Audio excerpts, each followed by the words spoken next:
So friends చూస్తున్నా కదా, ఒక్కొక్క చీర ఇలా మాస్టర్ నిలబడి ఒక్కొక్క చీర ఇలా మన దగ్గర ఇక్కడ చెక్క ఉంటుంది, దీని మీద ఒక్కొక్క చీర నీట్గా చెక్ చేసి ఎక్కడైనా డ్యామేజ్ ఉందా, లేదంటే ఎక్కడైనా లేస్ వెళ్ళిపోయిందా, లేదంటే మన దారం లేస్ వచ్చిందా, ఏం ప్రాబ్లం ఉందో ఒక్కొక్క చీర ఇలా చెకింగ్ అవుతుంది. ఒకవేళ ఈ చీరలో ఎక్కడైనా డ్యామేజ్ ఉంటే ఈ టేపుని చించి ఇట్లా అతికిస్తారనమాట, ఇక్కడ డ్యామేజ్ ఉంది అని. సో వాళ్ళకి అర్థమైపోతుంది. ఆ డ్యామేజ్ చీరలు అనేది మనము పక్కన తీస్తాం. ఇది డే టైం నడిచేది, నైట్ టైం పని చేస్తుంటాం, రాత్రిపూట్ల నిద్రపోతారు.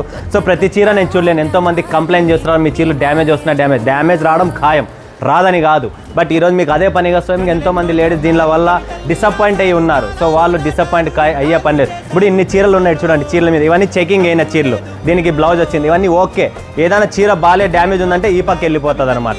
ఇవి డ్యామేజ్ చీరలు. ఇట్లా పొద్దున్న నుంచి రాత్రి వరకు 24 గంటలు ఇక్కడ పని చేస్తూ చూపిస్తూ ఉంటారు. సో మీరు టెన్షన్ పడకండి, డ్యామేజ్ వస్తే మేము ఎక్స్చేంజ్ చేసిస్తాం, ఇయ్యమని కాదు, దానికి మేమే జవాబుదారీ. బట్ ఇంత పని చేస్తూ చెక్ చేసి కూడా రావడం అది సత్యం. ఎందుకంటే మీరు చెప్తారు మీరు చెక్ చేయండి, అది మేము చెక్ చేస్తాం, అయినా కూడా వస్తుంది ఫ్రెండ్స్, తప్పదు. బట్ ఇలా ప్రాపర్గా వర్క్ చేసే పంపిస్తాం, మేము కూడా చూడని పంపించము.